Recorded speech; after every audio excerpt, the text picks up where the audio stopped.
Have you ever walked away from a conversation just thinking, what in the world just happened? Or maybe you're trying to make a point, and it's like talking to a brick wall. Yeah. And it makes me think of that line. Communication is a bit like love. Yeah. It makes the world go round, but nobody really knows how it works. It's true. And that is so true. Yeah. It's almost painful. But it's something that we all deal with every single day, multiple times a day. And that's what we're going to be tackling today in this deep dive Absolutely. into the world of communication. And to help us out, we have a fantastic book called The Communication Book, 44 Ideas for Better Conversations Every Day. Okay. And this is by Michael Krogeris and Roman Shepler. And I think of this as your cheat sheet to understanding how communication really works. Yeah. And how you can make it work better for you in your everyday life. Exactly. And the great thing is, I feel like this book really does extract the core wisdom of so many communication theories. And it gives you this understanding, the shortcut to being a more effective communicator without being overly academic or too in the weeds. Yeah, these authors are really interesting too, Michael Krogeris and Roman Shepler, because they've done a lot of different things. They were editors at Does Magazine. Oh, wow. They've worked in youth TV and NZZ Folio. They've even founded a film studio called Guzzo, and both are graduates of the Cowes Pilot Business School. Interesting. Which is a rather unique business school, and they've got a knack for making complex ideas simple and easy to understand. And they also wrote the Decision Book. Okay. Which we may cover in a future deep dive. But what I heard is that they do keynote speeches using just a blackboard. Wow. So they're all about practical insights. So that's really what we're going to be focusing on today. That makes sense. With all those different backgrounds, they definitely seem to have a very practical approach to these communication concepts, not just theorists, but people who have actually had to apply this stuff in really dynamic settings. Yeah. Exactly. So we're going to be touching on the key areas that they cover in the book, which really covers every aspect of our interactions. So we're going to be looking at communication in your job and career, how it plays into your sense of self. Okay. How you learn the role in love and friendship and, of course, words and meanings. Right. And it's all kind of connected, right? Like how you handle a tricky conversation with your boss is probably not a million miles away from how you handle disagreements with friends or loved ones. Precisely. Yeah. It's all sort of underpinned by the same fundamental principles. And I think that's one of the things the book does really well, is to sort of show how these different areas all connect. Exactly. And I think you're going to have some aha moments as we go through this. Yeah. And again, we're not going to get lost in jargon and academia. We're just going to really try to unpack the useful and the surprising nuggets from this book. Right. So you come away feeling well-informed and ready to put these ideas into practice. I like it. Okay, so let's just dive right in, and we're going to start with the world of job and career. Okay. And the book starts strong with something called the 6 Principles of Persuasion. And this comes from Robert Cialdini. Yeah. And this is foundational stuff, but honestly, it's always worth a fresh look. Because it's so easy to forget this stuff and mess it up. Right. And I think what Cialdini does so well is he really gets at the heart of, like, what makes people say yes. Right. Like, can we understand that well enough to influence an outcome? Yeah. So his 6 principles are reciprocity, authority, consistency, consensus, scarcity, and liking. Got it. So reciprocity, it's like that very basic human tendency to want to return a favor. Right? Sure, like you scratch my back, I'll scratch yours. Yeah, and the book puts it very simply. If you need something, offer something first. You know, give value up front. Right. And you'll likely find people more willing to help you meet your needs later. Yeah, that makes sense. And the underlying psychology there, I guess, is that feeling of obligation. When someone does something for us, we almost feel a social pressure to return the gesture. Right. Yeah, you feel like you owe them one. Yeah. So then we have authority, and this is, you know, we tend to trust and follow the lead of people that we see as experts. Sure. So the advice here is identify and highlight your expertise. Okay. The book calls it your white coat. Okay. So if you've got credentials, if you've got experience that's relevant, make sure people know about it. Yeah, make sure people know you're the expert in the room. Exactly. So principle number 3 is consistency. And people respect those who stick to their word. Right. You know, they follow through on their actions. Yes. So the put into action here is stick to a consistent message. Okay. Don't be swayed by every fleeting trend. Yeah. Be that reliable voice, and you'll build trust over time. Yeah, I think there's something about consistency that just sort of builds that sense of predictability Totally. and reliability. Yeah. So when your words and your actions align, people are more likely to kind of go with what you're saying. Exactly. Then we have consensus, which is often known as social proof, and we're social creatures. Right. We often look to what others are doing to inform our own behavior. Makes sense. And the book says that if you want to encourage an action, Yeah. show that others are already taking it. Right. So think about online reviews. Yeah. Think about testimonials. That's social proof. Yeah, especially in situations where we're uncertain, I think we tend to look to the majority for how to behave. Absolutely. So if you can show that lots of people are doing something or that an idea is widely accepted, that can be really compelling. Exactly. Then we have scarcity. Okay. And we value what's rare, and we hate to miss out. Yes, FOMO. Yeah, exactly. Fear of missing out. Yeah. So emphasize not just the benefits of what you're offering, but also what people stand to lose if they don't act. Interesting. And that fear of missing out can be very powerful. Yeah, that's that classic loss aversion, right? That pain of a potential loss is much stronger than the pleasure of a potential gain. Yeah. So framing it around what you could lose is really effective. And finally, liking, and this one feels obvious, but it's worth stating, we're far more likely to say yes to people that we like. Yeah, of course. And Cialdini points to similarity, giving genuine compliments. Right. Working together towards a shared goal that can increase liking. And there's a great quote in the book. It says, get in the habit of helping people out and don't say no big deal. Okay. See, of course, it's what partners do for each other. So label what happened as an act of partnership. Interesting. Isn't that interesting? Yeah, I like that because it's reframing it, right? Yeah. It's not just you being nice. It's like we're in this together. Exactly. We're a team. Yeah, I like that. So understanding these principles can really help us navigate our professional interactions. For sure. Now, let's talk about something that I think we all have strong feelings about meetings. Oh, yeah. Why is it that meetings so often feel like just this black hole of time and energy? It's so true. I think a lot of people feel that way. And the book actually talks about Seth Godin's idea that there are really only 3 types of meetings. Okay. There are information meetings, discussion meetings, and permission meetings. Okay. And I think a lot of the frustration comes when people go to a meeting and they have a different expectation of what type of meeting it is. That's so true. So if somebody's there thinking, oh, it's an information meeting, so I don't really need to contribute. Right. But the person leading the meeting is thinking, no, I need your input. Yeah, everyone needs to be brainstorming here. Exactly. This is a discussion. Right. And then somebody else is thinking, well, I just need permission for this. Yes, just sign off on this. Yeah, and then it just becomes chaos. Right, just dissolves into chaos. So that clarity of purpose is so important. Absolutely. Going into the meeting, knowing what kind of meeting it is. Yes, be on the same page. Is super important. Mm. So then the book goes into some practical tips for kind of making these meetings a little less of a drag. Okay. So first they talk about the 15-minute rule. Okay. And this kind of plays into Parkinson's law, which states that work expands Oh, yeah. to fill the time allotted. Yeah. So if you've got an hour-long meeting, it's going to take an hour. You're going to fill that hour. Exactly. But if you only have 15 minutes, Yeah.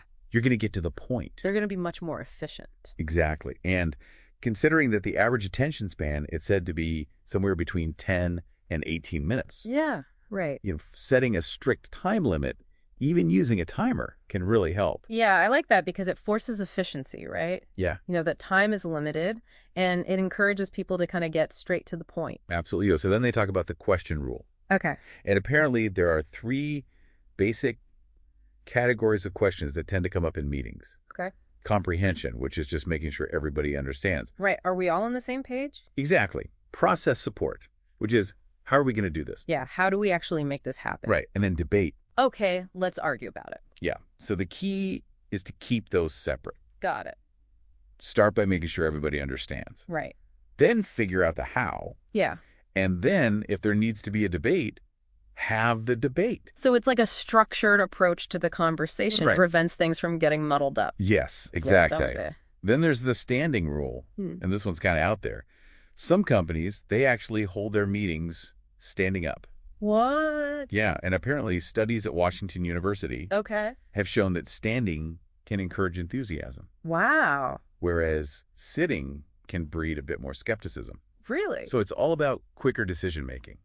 I guess it makes sense, right? When you think about body language and how your physical posture can affect your mental state. Right. If you're standing up, you're sort of ready for action. You're alert. Exactly. You're engaged. You're not slouching back. Yeah. And maybe that translates into being more enthusiastic about ideas and quicker to make decisions. Exactly. And then finally, the smartphone rule. Put them away. Yeah. No phones during meetings. Take notes by hand. That's a good one. Even the Obama White House apparently had this as a firm rule. Oh, wow. And the book gives this funny anecdote about somebody who turns off the Wi-Fi router for a family meeting to make sure everyone's present. Wow. That's commitment. I know. But I get it. I kind of want to try that. Yeah. So from the structure of meetings, let's shift our focus a little bit to kind of the dynamics of leadership. And the book talks about boss talk. Okay. And it kind of prompts us to think about the best and worst bosses that we've had. Right. And how much of that experience was really about communication. Yeah. And the book kind of boils down a lot of these ideas into some really solid principles. Okay. So the first is, don't criticize excessively.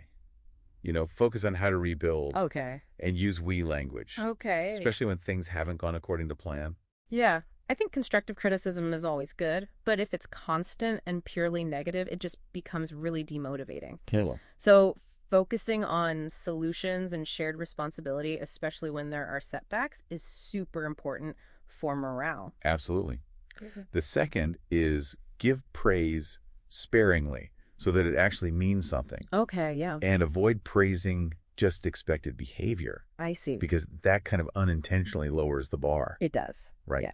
And then the third, and this is a big one, is practice what you preach. Yes. Nothing undermines a leader's message more than when their actions don't align with their words. Yeah, that's a classic. Yeah. Like, do as I say and not as I do. That never goes down well. It never works. So Yeah. lead by example, set only the really important standards that you yourself can actually uphold. Right. And be open about your own learning journey. Right. You don't have to present yourself as this perfect, Yeah. all-knowing being. Be human. Exactly, be human. So the book emphasizes that a leader's role is really to provide energy to the team through motivation, through guidance, through stability, Okay. through being a stabilizing force and letting others shine. That makes sense. And I think when you have that kind of authentic leadership where your words and actions are matching, it just builds trust Totally. and respect within a team. Yeah, okay, so now for something completely different. Okay, bring it on. The salami tactic. The what? Have you heard of this? No, I've never heard of the salami tactic. Right. Tell me more. Okay, so apparently in meetings or other group settings, Okay. there are these 4 personality types that can make it really difficult to get new ideas through. Okay. So you've got the silent one, Okay. the opportunist who's always trying to kind of like, take credit, Yeah. Jump on the bandwagon. the master of the obvious, Right. who states just what everybody already knows, Yes, we get it. and then the constant naysayer, Okay, the negative one. the downer. Yeah. So the salami tactic involves presenting your suggestions Okay. in small, easily digestible slices, rather than all at once. I see. So you kind of break down a big idea Yeah. into smaller chunks. Yes, to minimize the initial resistance. Yeah, so you don't overwhelm people with this huge Right. new idea. And it also makes it harder for those who oppose your overall goal Yeah. to see the big picture. Right, they can only see the little slice that you're showing them. Exactly. So if you suspect that somebody's trying to salami you, Okay. the book's advice is so simple. Just keep asking, is that everything? Oh. Until all the pieces are out on the table. I So then you can see the whole picture and start negotiating. Okay, so it's about being aware of this tactic and then being able to kind of counter it. Exactly. And it's interesting, the origin of the term is a little bit murky. It might be linked to a political strategy called salama tactica, Wow. which was used in Hungary. Okay. And the book uses a great analogy about slowly disassembling a truck piece by piece. Oh, yeah. So you can take it away without anybody really noticing. Yeah. Sneaky. I know. Okay, the salami tactic. I'll remember that one. Okay, from these kind of subtle tactics, Okay. let's move to the more formal art of public speaking. Okay. And we're going to go all the way back to the classics Okay. with Aristotle's theory of rhetoric. Oh, yeah. Bring on the ancient Greeks. I know.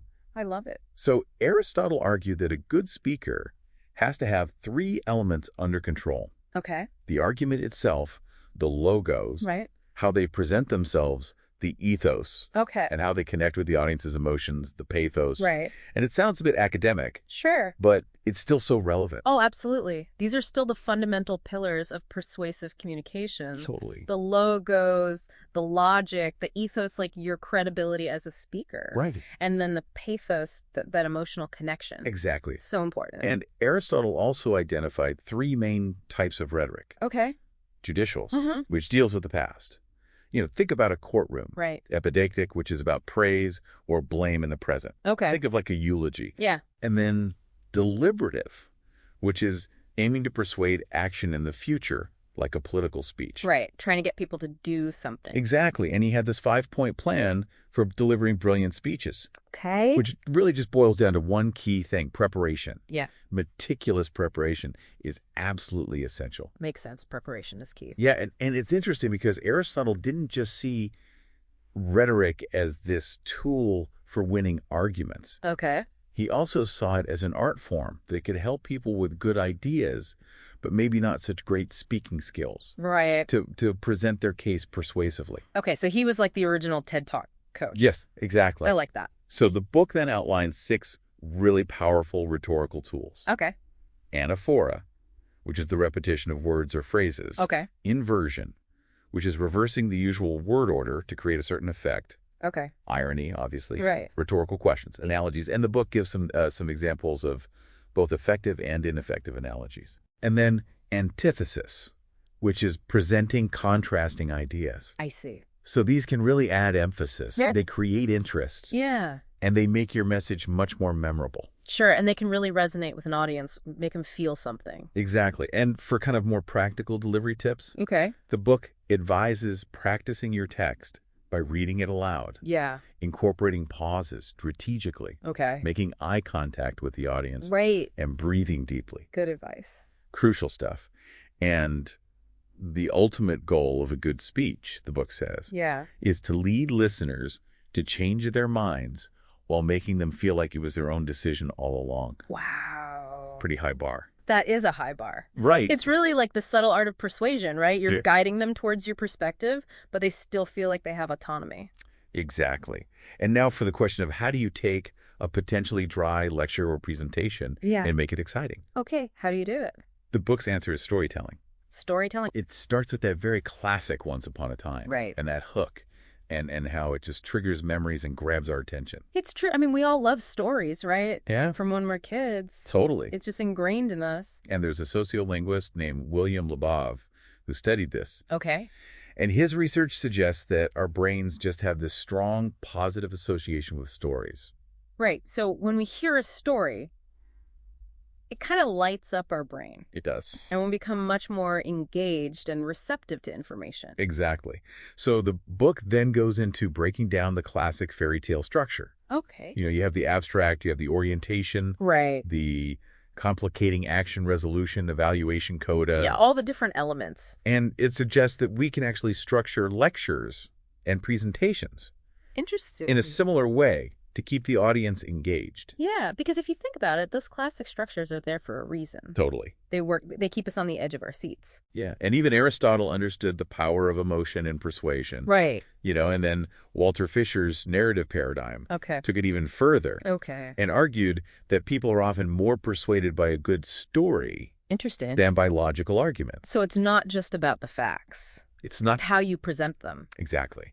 And they judge these stories based on whether they feel trustworthy Okay. and coherent. So are you a trustworthy storyteller? Exactly. And the head of TED, Chris Anderson, Oh. he's got 3 rules for a perfect TED Talk. Oh, okay, let's hear them. Focus on one compelling idea. Okay, one idea. Make that idea shareable. Okay. And talk about the idea itself, not just a concept or a product. Right, embody the idea. Exactly. So the takeaway for all of us, start your talks, start your presentations Yeah. with a short story with a personal anecdote. Yeah, I think that's really good advice because that opening is so crucial, right? It is. It's what hooks people in. And if you can start with a captivating story or a personal anecdote, it just makes those abstract ideas Totally. more relatable and human. Okay, so moving on to the often challenging realm of conflict resolution, Yes. we have something called principal negotiation. And this is based on the work of Roger Fisher and William Murray Okay. from their book, Getting To. Yes. Oh, yeah. Classic. And their approach is so fascinating because they frame negotiation Okay. not as this battle to be won, Right. but as this process of finding solutions Okay. to seemingly impossible situations. Interesting. And it kind of boils down to three main things. Okay. Focus on the issue, not the person. Okay. Emphasize shared interests, not positions. Got it. And aim for a solution that is good enough rather than perfect, That's a good one. right? Because perfection is often unattainable, It is. right? So principled negotiation is about separating the relationship from the substance. Yeah. Focusing on underlying needs and interests. Right. Rather than these fixed demands. So it's more collaborative. It is. Yeah. And having a plan B, a BT&A. Right. Your best alternative to a negotiated agreement. Exactly. So important to have that in your back pocket. It is, because that gives you confidence going in. Absolutely. So the book contrasts this principled negotiation with hard negotiation, which is all about winning at all costs. Right. And then soft negotiation, which is all about maintaining the relationship Yeah. above all else. Yeah. So principled negotiation kind of aims for that sweet spot, Yeah. a win-win, Win-win. where both parties feel like they've gained something. I like it. And there's a great quote from J. Paul Getty. He says, "You must never try to make all the money that's in a deal. Okay. Let the other fella make some money too." Right. Because if you have a reputation for always making all the money, Yeah. you won't have many deals. Yeah. It's about that long game, right? Exactly. How smart. It is. It's about building trust and ensuring that everyone feels like they got something out of it so that you can do business again in the future. Absolutely. Yeah. And finally, in this realm of job and career communication, we have the feedback method. Okay.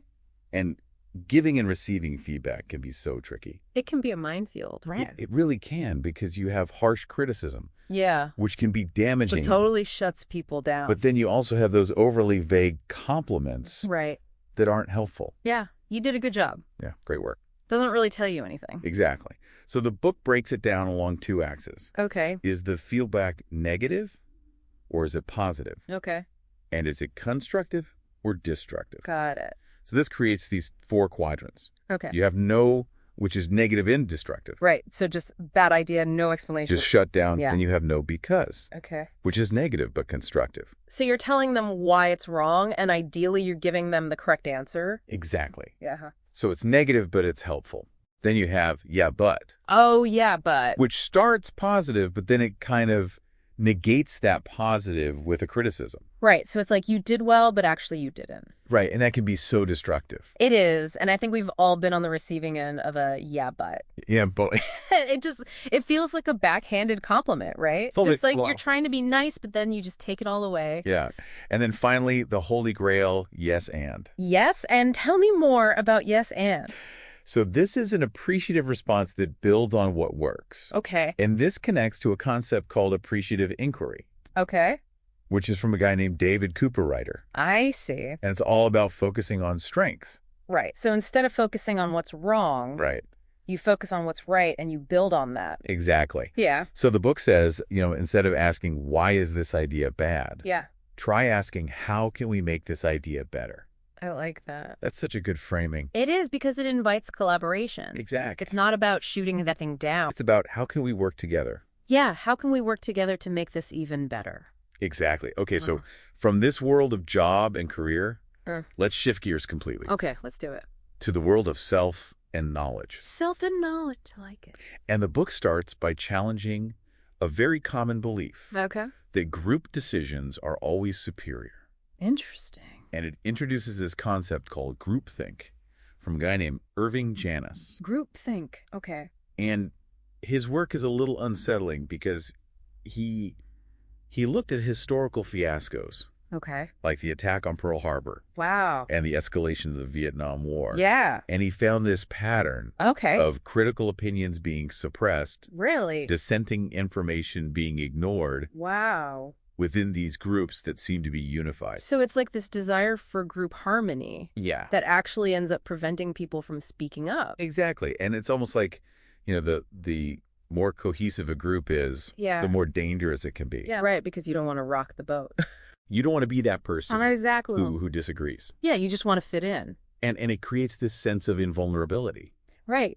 We're all in this together, so we must be right. Yes, and the group's decisions must be correct. Yeah. Even if they're not. Even if all the evidence points the other way. Exactly. And it even mentions how this plays out, when leaders surround themselves. Oh, yeah. With yes men. The yes men. So Giannis actually defined groupthink as a mode of thinking that people engage in when they are deeply involved in a cohesive in-group. Okay. When the members' strivings for unanimity override their motivation. Yeah. To realistically appraise alternative courses of action. So they're so focused on agreeing with each other. Right. That they don't stop to think. They don't. Maybe there's a better way to do this. Exactly. And this often leads to really poor outcomes and even radicalization of views within the group. Wow. So group cohesiveness, it's not always a good thing. It's not always a good thing. And I think the book gives some really good examples of the conditions under which groupthink is most likely to occur. Right. So it's things like a high degree of group cohesiveness. Right. If you've got a really tight-knit group. Yeah. Significant external pressure. Yeah, like a deadline. Right. We've got to get this done. Yeah. And a strong directive leader. Yes. Who kind of makes their preferences very clear. Yes, so everybody knows what they're supposed to say. Right, don't disagree with the boss. Exactly. Yeah. So Giannis suggests that to avoid this trap, leaders should really encourage the airing of objections and doubts. So create a space where it's okay to disagree. Exactly. And even break the group into smaller competing teams. What's your saying? To analyze the problem from different perspectives. So you're deliberately trying to create some dissent. You are. Some debate. You are. And there's a great quote from Walter Lippmann. He says, when all think alike, no one is thinking. So true. So now, while cooperation is often seen as the ideal in communication, the book takes a bit of a turn. Okay. I'm intrigued. It introduces something called the power method. The power method.